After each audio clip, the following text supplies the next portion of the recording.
જીવન જીવવા માટે આપણે કઈ રીતે ક્રોધને સમજી શકીએ, ક્રોધ ઉપર નિયંત્રણ પામી શકીએ, આ વિષય પર ચર્ચા કરીશું. અને આ વિષય પર ચર્ચા કરવા આપણા પોડકાસ્ટ પર ઉપસ્થિત છે વિશ્વ વિખ્યાત psychological counsellor professor Prafulbhai Shah.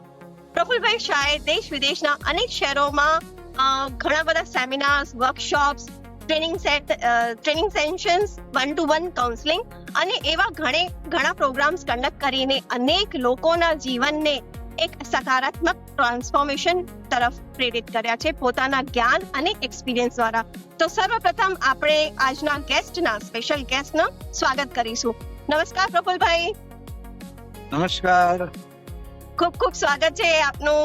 જેનો જે વિષય છે ક્રોધ અને ક્રોધને નિયંત્રણ કેવી રીતે કરી શકાય. પણ સર્વપ્રથમ અમારા મિત્રોને તમે જણાવશો કે ક્રોધ શું છે, કારણ કે આજે તો આપણે જોઈએ છે નાની નાની વાતોમાં ભલે બાળક હોય કે વડીલ હોય દરેકને ક્રોધ આવે છે. માનવ જાતના દુશ્મન સમાન 5 મહાવિકારો છે અને 5 મહાવિકારોમાંનો આ એક વિકાર ક્રોધ છે. અને આધ્યાત્મિક દ્રષ્ટિકોણથી જો આપણે જોઈએ તો આત્માનો એક સ્વધર્મ શાંતિ છે અને આત્માના શાંતિના સ્વધર્મને જો કોઈ ખંડિત કરતો વિકાર હોય તો તે છે ક્રોધ. એક પ્રકારનો એ આવેગ છે અને જેને કારણે આપણે એક અશાંતિનો અનુભવ કરીએ છીએ. સામાન્ય રીતે આપણે જ્યારે પણ ક્રોધ કરતા હોઈએ છીએ ત્યારે એક્સાઇટમેન્ટ આવે છે અને એક્સાઇટમેન્ટની અંદર ઘણી બધી શરીર ઉપર પણ તેની વિપરીત અસરો પડતી હોય છે. એટલે ચહેરો લાલ થઈ જવો, આંખો લાલ થઈ જવી, લાંબા હાથ કરીને વાતો કરવા, તો આ જે ગેસ્ચર છે તે પણ ક્રોધનું જ પરિણામ છે. જી, સામાન્ય રીતે તો આપણને એવું લાગે છે કે ક્રોધ જે છે એમાં બૂમો પાડવા કે હિંસા તરીકે માનવામાં આવે છે, પણ શું ક્રોધના સૂક્ષ્મ સ્વરૂપો પણ હોય છે? આ ક્રોધની ઉત્પત્તિ ખરેખર તેના સૂક્ષ્મ સ્વરૂપોમાંથી જ થાય છે. અને આ ક્રોધના જે સૂક્ષ્મ સ્વરૂપો છે, દાખલા તરીકે કોઈની પ્રત્યે દ્વેષની ભાવના રાખવી, એ પણ એક ક્રોધનું સૂક્ષ્મ સ્વરૂપ છે. કોઈના પ્રત્યે તિરસ્કારનો ભાવ પેદા થવો, એ પણ એક ક્રોધ સૂક્ષ્મ સ્વરૂપ છે. કોઈની માટે ઈર્ષા ઉભી થવી અથવા કોઈની ઈર્ષા કરવી, એ પણ એક ક્રોધનું સૂક્ષ્મ સ્વરૂપ છે. અને આ ઈર્ષા કરનાર જે વ્યક્તિ છે તેને જ ક્રોધ આવતો હોય છે. જે તિરસ્કાર કરે છે તેને જ ક્રોધ આવતો હોય છે. એટલે તિરસ્કાર છે, ઈર્ષા છે, દ્વેષ છે, કોઈના પ્રત્યે રાગ હોય તો પણ એ ક્રોધનું કારણ બની શકે છે. એટલે ક્રોધના આ બધા જે સૂક્ષ્મ સ્વરૂપો છે, ક્રોધનો એક બહુ મોટો પરિવાર પણ છે, એની બહેન પણ છે, એના માતા પિતા પણ છે.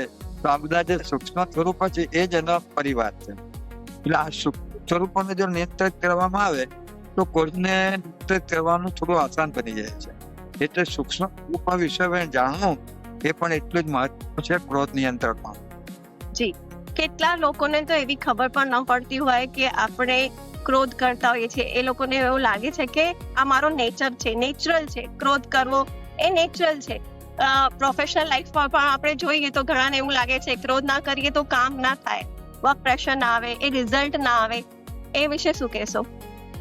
બિલકુલ, તમે જે વાત કરી એ ક્રોધ એક પ્રકારે સંસ્કાર છે, વ્યક્તિની આદત છે અને વ્યક્તિત્વનો જ એક ભાગ બની જાય છે. અને આ જે ક્રોધ કરવાના જે સંસ્કાર છે એ કોઈ રાતોરાત ઉત્પન્ન થતા નથી હોતા, પરંતુ જ્યારે આત્મા પોતે દેહ ભાનમાં આવી જાય અને તેવી વખતે પછી એ અનેક વિષય વિકારોને વશીભૂત થાય છે. અને ધીરે ધીરે એક વખત ક્રોધ કરે, બીજી વખત ક્રોધ કરે, ત્રીજી વખત ક્રોધ કરે, આવેશમાં આવે, આવેગમાં આવે. એટલે એક પ્રકારે એના સબકોન્શિયસ માઇન્ડનું નેગેટિવ પ્રોગ્રામિંગ થઈ જાય અને પછી એને ક્રોધ કરવાની એક પ્રકારે આદત પડી જાય, એના સંસ્કાર બની જાય. તો પછી એ નાની નાની બાબતોની અંદર એ આવેશમાં આવે, આવેગમાં આવે અને ક્રોધ કરી બેસે છે. એટલે ક્રોધ બીજા શબ્દોમાં જોઈએ તો એક નેગેટિવ પર્સનાલિટી ટ્રેટ છે. અને આ નેગેટિવ પર્સનાલિટી ટ્રેટને બદલવા માટે આપણે સિસ્ટમેટિક સબકોન્શિયસ માઇન્ડનું પ્રોગ્રામિંગ જ કરવું પડે. તો એ પ્રોગ્રામિંગ કઈ રીતે કરાય? જેમ આપણે જોઈએ છીએ સર કે ક્રોધના લીધે આપણા જીવનમાં ઘણી બધી મુશ્કેલીઓનો આપણને સામનો પણ કરવો પડે છે. એની આડઅસર પણ થતી હોય માનસિક રીતે, શારીરિક રીતે, બરોબર ને? તો એ કેવી રીતે થતી હોય છે અસરો? ચોક્કસ. તો આપણે પેલી નેગેટિવ જે અસરો છે ક્રોધની તેના પણ વિશે વિચાર કરી લઈએ. તો સૌથી પહેલા તો ભૌતિક અને કેટલીક શારીરિક નકારાત્મક અસરો આપણા શરીર ઉપર પણ પડતી હોય છે. તો એનાથી દૂર રહેવા માટે આપણે કેટલીક શારીરિક યુક્તિઓનો ઉપયોગ કરી શકીએ. અને એમાં સર્વપ્રથમ છે ઊંડા શ્વાસ લેવા. જો તમે ડિટેક્ટ કરી શકતા હો કે હવે મને ક્રોધ આવશે, અને તે જ ક્ષણે જો તમે ઊંડા શ્વાસ લેવાનો પ્રયાસ કરો તો એ ક્રોધને તમે ત્યાં અટકાવી શકો છો. કારણ કે ઊંડા શ્વાસ લેવાથી શું થાય છે કે મન થોડું શાંત અને સ્થિર થાય છે. ઓક્સિજનનું પ્રમાણ પણ વધે છે.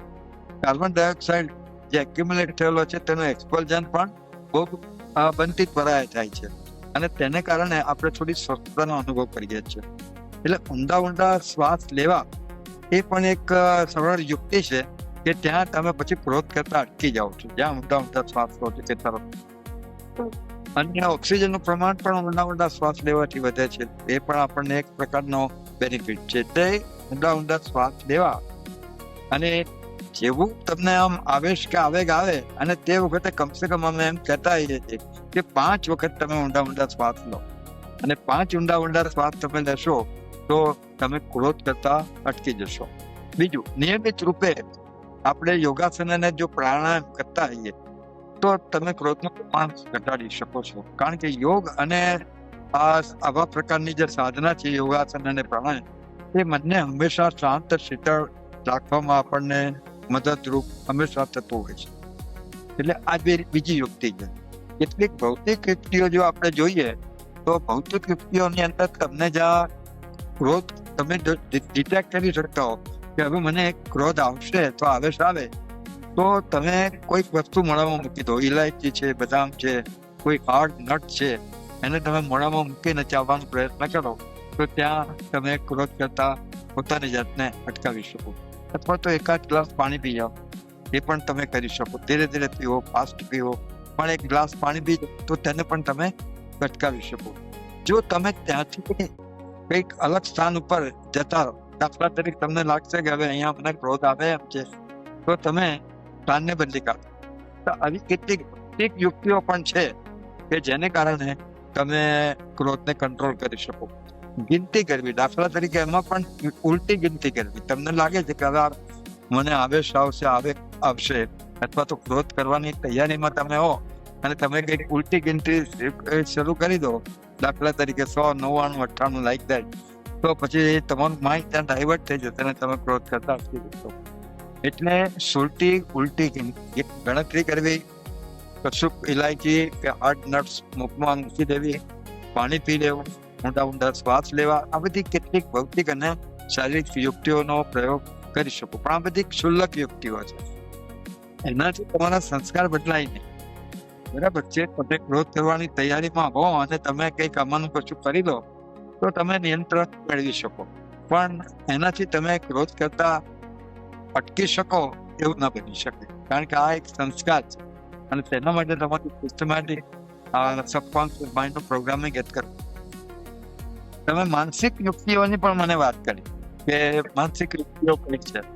તો એક તો પોઝિટિવ થિંકિંગ. સૌથી પહેલા આપણે જો કોઈ રીતે શરૂઆત કરી શકીએ તો હંમેશા સકારાત્મક વિચાર ધરાવનાર વ્યક્તિ પોતાના મનને શાંત અને સ્થિર રાખી શકે છે. એટલે થિંક પોઝિટિવ. અને એમાં પણ આપણી વૃત્તિઓ જો સકારાત્મક હશે, આપણા અભિગમો પણ સકારાત્મક હશે, આપણો દ્રષ્ટિકોણ પણ સકારાત્મક હશે, તો પછી ક્રોધનું પ્રમાણ ખૂબ ઘટી શકે છે. પોઝિટિવ થિંકિંગ કરવાની વાત તો બધા કરે છે, પણ it is not that easy. કારણ કે આપણા નેગેટિવ થિંકિંગના એક સંસ્કાર બની ગયા છે. એટલે ત્યાં પણ જો કોઈ સાચી આધ્યાત્મિક જ્ઞાનની આપણને જો સમજ હશે અને આપણી પાસે એવી કોઈ આંતરિક શક્તિને આપણે વિકસિત કરીએ છે, તો પછી સકારાત્મક ચિંતન કરવું અથવા તો વિચાર કરવો એ આપણા માટે થોડુંક સરળ બની જાય છે. એટલે એક તો છે પોઝિટિવ થિંકિંગ, કે અમે થિંક પોઝિટિવ. પછી કેટલાક એવા સિદ્ધાંત છે, દાખલા તરીકે ફોરગેટ એન્ડ ફોરગીવ. હવે ફોરગેટ એન્ડ ફોરગીવ શું છે કે કારણ કે ક્રોધ આપણને સામાન્ય રીતે ત્યારે ઉત્પન્ન થાય છે કે આપણી કોઈક અપેક્ષાઓ છે, આપણી કોઈક આકાંક્ષાઓ છે, એ જયારે તૃપ્ત નથી થતી તે વખતે આપણે સામાન્ય રીતે ક્રોધ કરીએ છીએ. આકાંક્ષાઓ આપણી પોતાની હોય, આપણી પોતાની આકાંક્ષાઓ છે પણ નથી ફૂલફિલ થતી, તો તે વખતે આપણે હવે સ્વાભાવિકમાં આવી જઈએ છીએ. બીજાની પાસે અનેક પ્રકારની અપેક્ષાઓ હોય છે અને એ અપેક્ષાઓ પણ જો પૂરી ન થાય તો પછી એ વ્યક્તિ પર આપણને ક્રોધ થાય છે. એટલે આકાંક્ષાઓ અને અપેક્ષાઓને એ તમે મિનિમાઇઝ કરી શકો. હું તો એવું માનું છું કે જો આ પ્રિન્સિપલ તમને આમ તો વિરોધાભાસી લાગશે, પણ આ પ્રિન્સિપલને જો જીવનમાં અપનાવવામાં આવે કે try for the best and gate is satisfied with nothing, તો પછી ક્રોધને નિયંત્રણમાં રાખવો એ આપણા માટે એક થઈ જશે. બીજું ફોરગેટ એન્ડ ફોરગીવ મેં વાત કરી, એ ભૂલતા આપણે શીખવું જોઈએ. જો વાતને ભૂલી જઈએ તો પછી ક્રોધ આવવાનો નથી. અને માફ કરો, ભૂલી જાઓ અને માફ કરો, આ એક જે સિદ્ધાંત છે એ ક્રોધ નિયંત્રણ માટે ખૂબ જ મહત્વનો સિદ્ધાંત છે. જે બાબતો છે એ તમે આપણે ધ્યાનમાં રાખીશું તો હું માનું છું કે આપણે ક્રોધના નિયંત્રણમાં લાવી શકીએ. જી, ખૂબ સારા તમે શારીરિક ટિપ્સ આપ્યા, ફિઝિકલ ટિપ્સ બતાવ્યા કે કઈ રીતે આપણે ક્રોધ નિયંત્રણ કરી શકીએ. પણ જ્યારે ક્રોધ આવે છે ત્યારે આ બધી વાતો યાદ રાખવી એક ચેલેન્જ છે કે એ વખતે મારે ઊંડા શ્વાસ લેવા છે કે ઉલટી સુલટી ગણતરી કરવી છે કે મનને ક્યાંક બીજે ડાયવર્ટ કરી દઈએ તો પણ એ પરિસ્થિતિમાંથી આપણે થોડી વાર પછી તો આપણે થોડું મુક્ત થઈ શકીએ છીએ. વાત કરીએ આપણે સ્પિરિચ્યુઆલિટીની, તો સ્પિરિચ્યુઆલિટીના જે પાસાઓ છે એ કઈ રીતે આપણે આપણા જીવનમાં ધારણ કરીએ તો હું તો એમ કહીશ કે એંગર મેનેજ નહીં પણ એંગર ફ્રી લાઈફ જીવી શકીએ. હું માનું છું કે સૌથી સટીક અને અસરકારક જો કોઈ યુક્તિ હોય ક્રોધ નિયંત્રણ માટે તો હું માનું છું કે તો આધ્યાત્મિક યુક્તિ છે. આપણે શરૂઆતની અંદર જયારે ક્રોધની પરિભાષા વિશે ચર્ચા કરી રહ્યા હતા ત્યારે મેં કહ્યું તમને કે આત્માની જે શાંતિનો જે સ્વભાવ છે એનો અથવા શાંતિનો જે સ્વધર્મ છે એ શાંતિના સ્વધર્મને ખંડિત કરતો કોઈ જો વિકાર હોય તો તે ક્રોધ છે. એટલે સ્થિતિમાંથી વિચલિત આપણે આપણા શાંતિના સ્વધર્મોમાંથી વિચલિત થઈ જઈએ તો ક્રોધ ઉત્પન્ન થાય. એટલે અહીં સીધી જ વાત છે કે જ્યારે આધ્યાત્મિકતાનો અર્થ જ થાય છે અધિકાત્મિક, કે આપણે આપણા પોતાની આત્માની સ્મૃતિમાં સ્થિત થઈ જઈએ છીએ આધ્યાત્મિક જ્ઞાનના આધારે. કારણ કે આધ્યાત્મિક જ્ઞાન આપણને એવી એક સમજ આપે છે કે આપણે શરીર નથી પણ એક અતિ સૂક્ષ્મ ચૈતન્ય શક્તિ આત્મા જ છે. અને આત્મા વિશેની આપણને એક વિસ્તૃત માહિતી પણ મળે છે, સમજ પણ મળે છે અને ચિંતન દ્વારા તેની અનુભૂતિ પણ આપણે કરી શકીએ છીએ. એટલે જ્યારે આપણે પર્ટિક્યુલરલી આપણા શાંતિના સ્વધર્મમાં સ્થિત થઈ જઈએ, આત્મચિંતન, આત્મદર્શન, આત્મવિશ્લેષણ, આત્માન્વેષણ કરી અને આપણે જયારે આપણા શાંતિના સ્વધર્મમાં જયારે સ્થિત થઈ જઈએ છીએ તો પછી ક્રોધનું કોઈ કારણ નથી રહેતું. કારણ કે તમે એક શાંત સ્વરૂપ અવસ્થામાં સ્થિત થઈ ગયા છો અને તમે પોતે જ એક શાંતિના સ્ત્રોત બની જાઓ છો, શાંતિના પુંજ બની જાઓ છો અને તે સમય પછી કોઈ વ્યક્તિ તમને ક્રોધિત ન કરી શકે. એટલે આ એક સટીક ઉપાય છે કે એક સ્પિરિચ્યુઅલ પરસેપ્શન આપણે એને કહીએ કે આધ્યાત્મિક જ્ઞાનની સહી સમજ દ્વારા જ્યારે આપણે આત્માની સ્મૃતિમાં સ્થિત થઈ અને વિશેષ રૂપે જ્યારે શાંતિના સ્વધર્મમાં આપણે સ્થિત થઈ જઈએ તો પછી ક્રોધનું કારણ નથી રહેતું. એટલે એક આ ઉપાય. બીજું, આધ્યાત્મની અંદર ખાસ કરીને આપણી આત્માને જ્યારે પરમાત્માની સાથે આપણે કનેક્ટ કરીએ છીએ અથવા તો રાજયોગ મેડિટેશન દ્વારા આપણો સંબંધ જ્યારે પરમાત્માની સાથે જોડાય છે તો પરમાત્મા તો છે શાંતિનો સાગર. હવે એવા શાંતિના સાગરની સાથે મારી આત્માનું કનેક્શન થાય તો હું તો શાંતિથી ભરપૂર જ થવાનો છું અને શાંતિ દાતા સુધી બની શકું એમ છું. તો પરમાત્મા સાથેનો જે સંબંધ છે, પરમાત્માની સ્મૃતિ દ્વારા પરમાત્માની સાથે સંબંધ જ્યારે આપણો જોડાય ત્યારે પણ આપણે પછી ક્રોધનું કોઈ કારણ નથી રહેતું. અહીંયા તો આધ્યાત્મિક જ્ઞાનની સમજ એક એવી સમજ છે, રાજયોગના અભ્યાસથી જે શક્તિઓ પ્રાપ્ત થાય છે આપણને તેને કારણે ફક્ત ક્રોધ નહીં પણ આ જે માનવ જાતના 5 દુશ્મનોની વાત કરી, કામ છે, ક્રોધ છે, લોભ છે, મોહ છે, અહંકાર છે અને એના અંશવંશ બધા ઘણા છે, આ બધા વિકારો ઉપર સરળતાથી વિજય પ્રાપ્ત થાય છે. જ્યારે તમે 5 વિકારો ઉપર વિજયને પ્રાપ્ત કરો તો પછી ક્રોધ ઉપર તો નિયંત્રણ આવવાનું છે, બિલકુલ નિશ્ચિત છે. એટલે આ આધ્યાત્મિક યુક્તિ એ તો એક બહુ સટીક અને અસરકારક યુક્તિ છે કે જેમાં આપણે આત્માની સાથે પણ કનેક્ટ થઈએ છીએ, પરમાત્માની સાથે પણ કનેક્ટ થઈએ છીએ રાજયોગના માધ્યમથી. જી, ખૂબ સરસ વાત કરી તમે કે સ્વયંની અંદર અગર સ્પિરિચ્યુઆલિટીનો ખજાનો હશે તો આપણે ગમે તે પરિસ્થિતિને જે મુખ્ય 5 વિકાર જે તમે કીધા, કામ, ક્રોધ, લોભ, મોહ, અહંકાર, એના ઉપર આપણે વિજય પ્રાપ્ત કરી શકીએ. તમે જ્યારે વાત કરતા હતા ત્યારે મને યાદ આવતું હતું કે જ્યારે જે સાધુ સંતો હતા, જે ઘણા બધા જે લોકો પાસે સાયલેન્સ નો પાવર હતો, કેટલું લોકો એને હેરાન કરતા, પરેશાન કરતા, પણ ત્યારે પણ એ લોકોનો જે શાંતિનો પાવર હતો એ જતો નહોતો. એટલે મુખ્ય તમે કોઈ પણ લીડર્સને જુઓ કે જે આપણને ભારતના દેશને આઝાદી અપાવી, એ લોકો પાસે પણ એક સેલ્ફ અવેકન, સેલ્ફ પાવર હતો, એમ્પાવર હતા એ લોકો. તો મને લાગે છે કે રાઈટ એમને પીડા પહોંચાડી તો પણ તે પોતાની અવસ્થાને જાળવી રાખ્યા, તે હંમેશા શાંત રહ્યા, પ્રતિક્રિયા ન હતી. એટલે આપણી પાસે તો આધ્યાત્મિક પુરુષો જે છે એમના અનેક દ્રષ્ટાંતો છે. જી, વાત કરીએ આજે નાના બાળકોની, તો આજે નાના બાળકોમાં એટલો ગુસ્સો કેમ દેખાય છે? કોઈ પણ વાત એને કરીએ તો એ ચીડાઈ જાય છે, ઇરિટેટ થઈ જાય છે, આવું કેમ જોવા મળે છે? તમે જે બાળકોની વાત કરી એ બાળકોએ પણ અનેક જન્મો લઈને પછી એક બાળકના રૂપમાં આપણી સામે આવેલા છે. એટલે એમ કહ્યું તે પ્રમાણે ક્રોધ એક સંસ્કાર છે, અને એ સંસ્કાર કોઈ ઓવરનાઇટ ડેવલપ થયેલો હતો.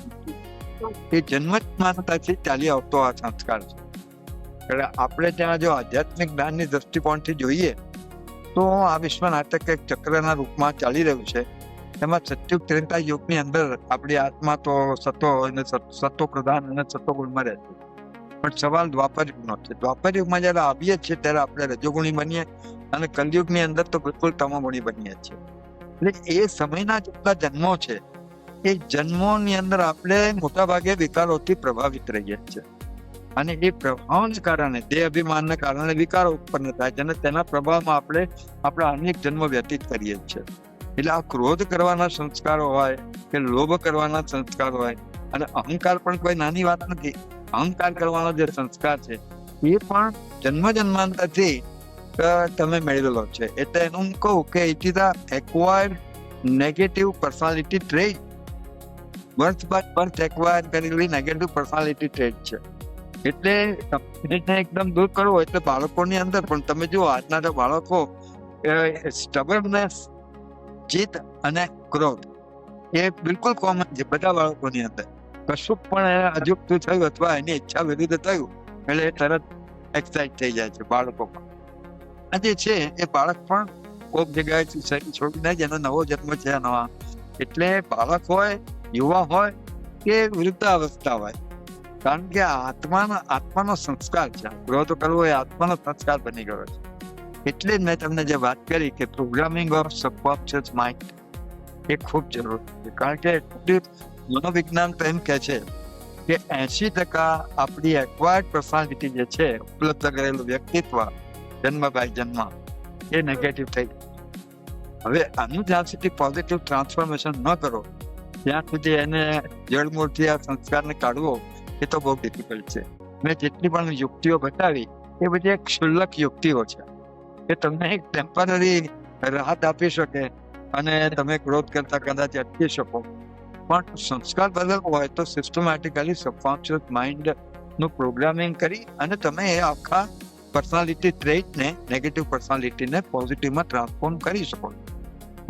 અને એ માટેની ક્રોધને આપણે પ્રેમથી રિપ્લેસ કરી શકીએ છીએ, શાંતિથી રિપ્લેસ કરી શકીએ છીએ, અને આનંદમય જીવન જીવી શકીએ છીએ.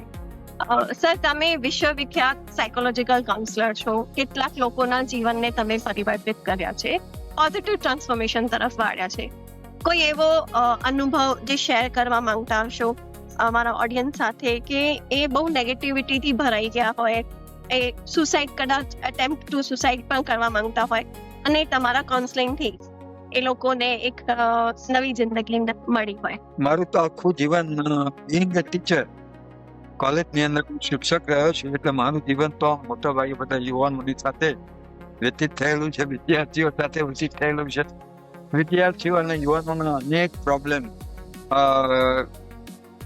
મેં જોયા છે કે કયા પ્રોબ્લેમ લોકો ફેસ કરી રહ્યા છે. બાય ધ વે, હું જે કોલેજમાં જોબ કરતો હતો ત્યાં મેં એક કાઉન્સિલર તરીકે પણ કામ કર્યું હતું. I was officially employed as a counsellor of the student. એટલે સ્ટુડન્ટની કોઈ પણ સમસ્યા હોય, પછી એ માનસિક સમસ્યા હોય, શારીરિક સમસ્યા હોય, કોઈક, તો ઇનિશિયલી એને માર્ગદર્શન આપવા માટે અમારે ત્યાં કાઉન્સેલિંગ સેલ ઉભો કર્યો છે. એને એકેડેમિક કોઈ પ્રોબ્લેમ છે, સોશિયલ પ્રોબ્લેમ છે, કોઈ પ્રોબ્લેમ તેને છે, ઇવન ઇકોનોમિક પ્રોબ્લેમ એને કોઈ હોય તો એનું પણ અમે તો સમાધાન કરતા હતા. પણ વિદ્યાર્થીને કોઈ પણ સમસ્યા હોય તો એ કાઉન્સિલરો જે એપોઇન્ટ કરેલા હતા અમારે ત્યાં ઇન્સ્ટિટ્યૂટમાં એ લોકોનો સંપર્ક કરતા. તો ખાસ કરીને આવું કોઈ સાયકોલોજીકલ કાઉન્સેલિંગ અથવા સ્પિરિચ્યુઅલ કાઉન્સેલિંગ માટે સામાન્ય રીતે સ્ટુડન્ટને મારી પાસે મોકલવામાં આવતા. કારણ કે I was a yoga teacher also in the college. We had a subject, તો અમારો વિષય હતો. એટલે હું એક સાયકો સ્પિરિચ્યુઅલ કાઉન્સેલર તરીકે વર્ષો સુધી મેં ઇન્સ્ટિટ્યૂટની અંદર કામ કર્યું. અને સ્ટુડન્ટના, તમે જે સુસાઇડની વાત કરી ત્યાં સુધીના પ્રોબ્લેમ સાથે વિદ્યાર્થીઓ મારી પાસે આવ્યા છે. ઘણા બધા વિદ્યાર્થીઓ મારી પાસે આવ્યા. મેં કહ્યું કે ભાઈ આવા સંકલ્પો મને ચાલે છે. તો એવા ડિપ્રેશનના, કારણ કે મોટા ભાગે આવા વિદ્યાર્થીઓ સિવિયર ડિપ્રેશનમાં આવી જતા હોય છે. એવા ડિપ્રેશનના કેસીસ પણ મેં કેટલાક હેન્ડલ કરવાનો થોડોક અનુભવ મને છે. અને વર્ષો સુધી આ ક્ષેત્રની અંદર કામ કર્યું છે. એટલે અનેક પ્રકારની જે સમસ્યાઓ તમે ઘણી બધી લિસ્ટ આઉટ પણ કરી, મોટા ભાગની સમસ્યાઓ વાળા વ્યક્તિઓ મારી પાસે આવે છે. અને પ્રયત્ન કરું છું કે દરેક કેસમાં મને સફળતા મળે એવું નથી હોતું, પરંતુ છતાંય ઘણી બધી વ્યક્તિઓને સચોટ માર્ગદર્શન આપવાનો થોડો ઘણો અનુભવ ઈશ્વર અમને આપે છે. પછી તમે કેટલાક લોકોના જીવનના માર્ગદર્શક છો, પણ તમારો ગાઈડિંગ વોઇસ કોણ છે? મેં તમને જે આધ્યાત્મિકતાની વાત કરી, તો આમ તો હું એક ઇન્સ્ટિટ્યુશનની સાથે સંકળાયેલો છું. અને એનું જે સ્પિરિચ્યુઅલ નોલેજ છે એ નોલેજમાંથી જ મને મોટા ભાગે પ્રેરણા મળે છે. અને ઈશ્વર જ, હું તો મારો પ્રેરક કોઈ હોય તો ઈશ્વર છે. અને ઈશ્વર સ્વયં મને પ્રેરણા આપે છે. અને આધ્યાત્મિક જ્ઞાનની સમજ, અને હું નિયમિત રૂપે યોગનો અભ્યાસ કરું છું, હું પોતે જ. અને મેં મારા ઉપર જ પહેલા તો એનો પ્રયોગ કર્યો. કારણ કે હું જયારે યુવાન હતો અથવા તો નાનો હતો ત્યારે ઘણા બધા નેગેટિવ પર્સનાલિટી ટ્રેટ્સ મારામાં હતા, જે SWOT એનાલિસિસ કરવાથી મને એનો ખ્યાલ આવ્યો. મેં એને આઈડેન્ટિફાઈ કર્યા કે these are the shortcoming then weaknesses. આટલી મારામાં વીકનેસ છે, આટલી શોર્ટ કમિંગ છે. હવે જો મારે દૂર કરવી હોય તો પછી મારે એનો સિસ્ટમેટિક કોઈક અભ્યાસ કરી અને પછી એ મેથડને ઇમ્પ્લિમેન્ટ કરવી જોઈએ.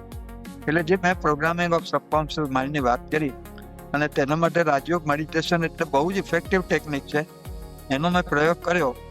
પહેલા તો મારા ઉપર જ મેં પ્રયોગ કર્યો, અને એ પ્રયોગની અંદર હું અમુક અંશે સફળ થયો. એટલે મને થયું કે ભાઈ આ ટેકનિક મારે બીજાને પણ શીખવવી જોઈએ. એટલે પહેલા તો પ્રયોગ મેં મારા ઉપર જ કર્યો છે. અને મને જયારે ફાયદો થયો ત્યારે પછી મેં બીજાને માર્ગદર્શન આપવાનો પ્રયત્ન કર્યો, અને લોકોને પણ ખૂબ ફાયદો થયો. ખાસ કરીને ડિપ્રેશનના સિવિયર કેસીસ મારી પાસે જે આવ્યા એમાં ઘણાને મેં સફળ કરી દીધા છે. ઘણા બધા નોર્મલ છે, બિલકુલ કામ પણ નહોતા કરી શકતા તેવા લોકો સારી સારી પોસ્ટ ઉપર જોબ પણ કરી રહ્યા છે. એવા પણ કેટલાક કિસ્સાઓ છે. એટલે જે આધ્યાત્મિક જ્ઞાનની સમજ જે છે અને રાજયોગ મેડિટેશન દ્વારા શક્તિ જે પ્રાપ્ત થાય છે, એ શક્તિ અને જ્ઞાનના જે સમન્વયથી તમે જુઓ કોઈ પણ સમસ્યાનું સમાધાન સરળ બની જાય છે. મારું જે સક્સેસ મંત્રવાની અંદર જો હું તમને ટૂંકમાં કહું તો એટલું જ છે કે there is no substitute of the hard work. તમારું સિન્સિયર અને સિન્સિયર, અને એમાં કન્સિસ્ટન્સી તમારી હોવી જોઈએ. એટલે તમારો જે પુરુષાર્થ છે એ એમાં સિન્સિયરિટી કેટલી છે અને કન્સિસ્ટન્ટ કેટલો છે. એટલે તમે કોઈ પણ ક્ષેત્રમાં સિન્સિયરલી અને કન્સિસ્ટન્ટલી તમારો જો એફર્ટ કરશો તો સફળતા તમારો ચડવામાં આવશે. અને પોઝિટિવ એટીટ્યુડ, તમારે એટીટ્યુડને તમારે પોઝિટિવ રાખવા જોઈએ. એટલે પોઝિટિવ એટીટ્યુડ અને સિન્સિયર કન્સિસ્ટન્ટ એફર્ટ, પુરુષાર્થ વગર તો કોઈ પ્રાપ્ત ન થઈ શકે. જો તમે કરો તો હું માનું છું કે જીવનના કોઈ પણ ક્ષેત્રની અંદર તમે સફળતા પ્રાપ્ત કરી. બસ યુવાનો માટે એ જ હું સંદેશ આપીશ કે અતિશય જે ભૌતિકવાદ, મટીરિયલિસ્ટિક એટીટ્યુડ્સ જે અત્યારે યુવાનોમાં વિશેષ દેખાય છે, તેની અંદરથી થોડોક ડાયવર્ટ થાવ. હું યુવાનોને કહીશ. અને આ સ્પિરિચ્યુઆલિટીને સમજો. પહેલા તો હું સ્પષ્ટ કરી દઉં કે રિલિજન અને સ્પિરિચ્યુઆલિટીનો કોઈ સંબંધ નથી. એક જુદો સબ્જેક્ટ છે સ્પિરિચ્યુઆલિટી. રિલિજન છે આસ્થા અને શ્રદ્ધાનો વિષય. હું એની વાત નથી કરતો. જ્યારે સ્પિરિચ્યુઆલિટી જે છે એ પરફેક્ટ સાયન્સ છે, અને એ સ્પિરિચ્યુઅલ સાયન્સના કેટલાક ઇટર્નલ પ્રિન્સિપલ્સ છે, અને એ ઇટર્નલ પ્રિન્સિપલથી જ્યારે આપણને સમજ પ્રાપ્ત થાય છે તો આપણો આખો દ્રષ્ટિકોણ બદલાઈ જાય છે. સ્વયંને જોવાનો અને વિશ્વને જોવાનો જે દ્રષ્ટિકોણ છે એ બદલાઈ જાય છે. એટલું યુવાનોનું હું એટલું જ કહીશ કે તમે ભલે ફિઝિકલ સાયન્સને ભણો, એ પણ મહત્વનું છે, પરંતુ આ જે સ્પિરિચ્યુઆલિટી અથવા તો જે સ્પિરિચ્યુઅલ સાયન્સ છે તેને સમજો. અને આજનો જો કોઈ કોલ ઓફ ટાઈમ હોય કે નીડ ઓફ ધ ડે છે હોય તો એ છે સ્પિરિચ્યુઅલ અવેક. અને એ જ સ્પિરિચ્યુઅલી જે વ્યક્તિ અવેકન જાગૃત થઈ જાય પછી જુઓ તમારા જીવનમાં ચાર ચાંદ લાગી જશે. કોઈ વ્યક્તિ તમને પણ નહીં કરી શકે, કોઈ વ્યક્તિ તમને ડિસ્ટર્બ પણ નહીં કરી શકે, અને તમે પણ વિશ્વના માટે ઘણું બધું કરી શકશો. તો spiritual perception is the call of the time, is the need of the day, specially for the youth. જેમ તમે કીધું કે સ્પિરિચ્યુઆલિટી તરફ આપણે આગળ વધીએ તો કોઈ પણ વ્યક્તિ કે પરિસ્થિતિ આપણને હલાવી શકે નહીં, ડિસ્ટર્બ કરી શકે નહીં. પણ અત્યાર સુધી તો આપણે એવું જ માનતા હતા કે ક્રોધ જે છે બીજા વ્યક્તિના વ્યવહારના લીધે આવે છે, કે મારા જીવનમાં કોઈ પ્રોબ્લેમ્સ આવે છે એના લીધે જ મને ક્રોધ આવે છે. બિલકુલ. તો એ પણ એ ક્રોધને નિયંત્રિત કરવાનો છે ને આપણે. ક્રોધ કરવાથી તો તમારી ઇમેજ બગડે છે, અને ક્રોધ કરવાથી કોઈ પ્રોબ્લેમનું સોલ્યુશન આવે છે એવું તો છે જ નહીં. અને ઘણી વખતે ક્રોધ એક પ્રતિક્રિયા છે, ક્રોધ એક પ્રકારે પ્રતિક્રિયા છે, અને આવી ખોટી પ્રતિક્રિયાઓ આપવાથી પ્રોબ્લેમને વધુ કોમ્પ્લેક્સ આપણે ઘણી વખતે બનાવતા હોય. એટલે દરેક સમસ્યાનું સમાધાન ચોક્કસ છે, પણ એ સમસ્યાનું સમાધાન જો તમે શાંતિથી વિચાર કરીને શાંતિની સ્થિતિની અંદર જો લાવશો તો તમને એક સચોટ સટીક સમાધાન મળશે. એટલે ક્રોધ એ સોલ્યુશન નથી. ક્રોધ તો પ્રોબ્લેમને એગ્રીવેટ કરશે, એ વધારે. એટલે ક્રોધ તો એક વિકાર છે અને એક નેગેટિવ પર્સનાલિટી ટ્રેટ છે, જેનાથી દરેક યુવાને ખાસ વિશેષ કરીને નવી જનરેશને એનાથી મુક્ત થવાનો પ્રયત્ન કરવો જોઈએ. અને તેની મુક્તિ માટેની જે સટીક યુક્તિની મેં વાત કરી, બધી બહુ યુક્તિઓની વાત કરી આપણે, ફિઝિકલ, ભૌતિક, માનસિક, ઇન્ટેલેક્ચ્યુઅલ, ઘણી બધી વાત કરી, પણ સટીક યુક્તિ હોય તો એ છે સ્પિરિચ્યુઅલ ટેકનિક. જ્યારે સ્પિરિચ્યુઅલ જે પરસેપ્શનની મેં વાત કરી એ જ્યારે થાય છે ત્યારે એક વિકાર નહીં, 5 વિકારો તમારાથી ભાગવાના છે, એ નિશ્ચિત માનજો. હું માનું છું કે પુરુષાર્થ અને ભાગ્ય એ તો એક જ સિક્કાની બે બાજુ છે. જો પુરુષાર્થ છે તો ભાગ્ય છે, અને ભાગ્ય બનાવવું હોય તો પુરુષાર્થ કરો. એટલે એને અલગ કરવાનો કોઈ મતલબ જ નથી. પુરુષાર્થ અને ભાગ્ય. અને લોકો એમ કહેતા હોય કે આપણા ભાગ્યમાં હશે તો મળી જશે, પુરુષાર્થ કરવાની ક્યાં જરૂર છે? કોને પણ ભાગ્યમાં જો તમારે હશે તમે પુરુષાર્થ કરવાના જ છો. તમે એવું માનો કે તમને ભાગ્યમાં હશે ને વગર પુરુષાર્થ મળી જશે, એવું તો બનવાનું નથી. એટલે જે તમારા ભાગ્યમાં છે તે જ પ્રમાણે તમે પુરુષાર્થ કરવાના જ છો. વિશ્વ નાટકની અંદર તમે એ પુરુષાર્થ પણ કરશો અને એ તમને ભાગ્યને પણ પ્રાપ્ત થશે. એટલે આપણે બુદ્ધિમાં શું રાખવું જોઈએ કે જેવું હું કર્મ કરીશ તેવું મને પરિણામ મળવાનું છે. જૈસા કર્મ કરુંગા વૈસા મેં પાઉંગા. હવે તમે માનો ચોક્કસ લક્ષ્ય રાખ્યું કે ભાઈ મારું આવું પ્રારબ્ધ હોવું જોઈએ, તમે વિઝ્યુલાઇઝ કર્યું કે મારું પ્રારબ્ધ અને સારું પ્રારબ્ધ કહેવાય, તો પછી એ પ્રારબ્ધ પ્રાપ્ત કરવા માટે મારે શું એફર્ટ કરવો પડે તેને પણ તમે નક્કી કરો, અને તે પ્રમાણે પુરુષાર્થ કરો તો પછી તમે એ પ્રારબ્ધ તમારું બનવાનું છે. તમે પોતે જ તમારા પ્રારબ્ધના નિર્માતા છો, સીધી વાત. એટલે પ્રારબ્ધ કોઈ સામેથી આવતું નથી, પણ તમે પોતે જ તમારા પ્રારબ્ધના નિર્માતા છો. આખું વિશ્વ નાટક જ કર્મના સિદ્ધાંત ઉપર ચાલી રહ્યું છે. જૈસા કરેંગે વૈસા પાएंगे. तो कुछ अच्छा पाना तो अच्छा करो, सीधी बात. अभी कुछ अच्छा मिल रहा है क्योंकि पास्ट में आपने कुछ अच्छा किया है, अभी कुछ गलत हो रहा है क्योंकि पास्ट में आपने कुछ गलत किया है, इसलिए. बाकी नथिंग एक्सीडेंटल. जो कुछ भी हमें આપણને મળે છે એ કોઈ એક્સિડેન્ટલ નથી, એ કશું જ એક્સિડેન્ટલ, એ એક્ઝેક્ટલી આપણા કર્મનું જ પરિણામ છે. એટલે પ્રારબ્ધના નિર્માતા આપણે સ્વયં છે. તમારું પ્રિય પુસ્તક કયું? છેલ્લું ઘણા બધા તો પ્રિય પુસ્તક છે, છતાં પણ જે સ્ટીફન કોવીનો જે 7 habits of highly effective people એ મારું એક પ્રિય પુસ્તક છે. અત્યારે તો મારું એ પ્રિય પુસ્તક છે કારણ કે એમાં જે 7 હેબિટ ની જે વાત કરી, અને એ 7 હેબિટ અત્યારે ખાસ જરૂરી છે. એટલે મારું એ પ્રિય પુસ્તક હંમેશા અત્યારે તો બની રહેલું છે. તમારા મતે સૌથી શ્રેષ્ઠ દાન કોને કહેવાય? હા? શ્રેષ્ઠ દાન ચેરિટી. ચેરિટી જ્ઞાન દાનથી ઉપરનું કોઈ દાન જ નથી. એટલે અત્યારે હું તો સૌથી વધુ એની અંદર વ્યસ્ત રહું છું કે આ નોલેજ છે. Knowledge is power. તમે જુઓ, આપણે ઘણી વખત મની પાવર કહીએ છીએ, પણ ખરેખર નોલેજ ઇઝ પાવર. એટલે નોલેજનું જે દાન છે એ આપો, એ સૌથી શ્રેષ્ઠ દાન છે. નોલેજના દાનની સાથે કોઈ દાનની તમે કમ્પેરિઝન ના કરી શકો. બાકી તો દાન તો અનેક રીતે સમય તમે આપો છો કે ધન તમે આપો છો, અનેક રીતે દાન કરી શકાય છે. પણ દાન એ સૌથી શ્રેષ્ઠમાં શ્રેષ્ઠ દાન છે. અને મારી કોશિશ હંમેશા તે જ રહેતી હોય છે. તમે હળવાશની પળોમાં શું કરવા ઈચ્છો છો? ફ્રી ટાઈમમાં શું કરો છો? એવું અમને ફ્રી ટાઈમ મળે છે મોટા ભાગે, એટલે અમે અંતર્મુખી બનીને પહેલા તો સ્વયંની સાથે કનેક્ટ થવાનો પ્રયત્ન કરીએ છીએ અને ઈશ્વરની સાથે કનેક્ટ થવાનો પ્રયત્ન કરીએ છીએ. અને એ જ નિજાનંદ અને પરમાનંદનો સ્ત્રોત છે.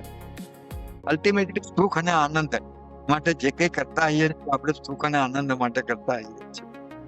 પણ હવે એ સુખ અને આનંદ એ તમારી આંતરિક બાબત છે, અને અંદરથી જ તમને જો એ પ્રાપ્ત થતી હોય તો બહાર ભટકવાની શું જરૂર? એટલે અભી જયારે પણ વર્ષની પળો મળે ત્યારે અમે અંતર્મુખી બની અને આત્મચિંતન આત્મદર્શન કરવાનો પ્રયત્ન કરીએ છીએ અને ઈશ્વરની સાથે, રાજયોગ દ્વારા ઈશ્વર સાથે કનેક્ટ થવાનો પ્રયત્ન કરીએ છીએ. અનેક લોકોનો જીવનને એક નવી રાહ, એક નવી દિશા બતાવીએ છીએ. કરેક્ટ? તમારા મતે સૌથી શ્રેષ્ઠ કર્મ કયું છે? શ્રેષ્ઠ કર્મ હું તમને કહું તો બીજાને ઉમંગમાં લાવો, બીજાને ઉત્સાહમાં લાવો અને બીજા માટે કંઈક કરી છૂટો.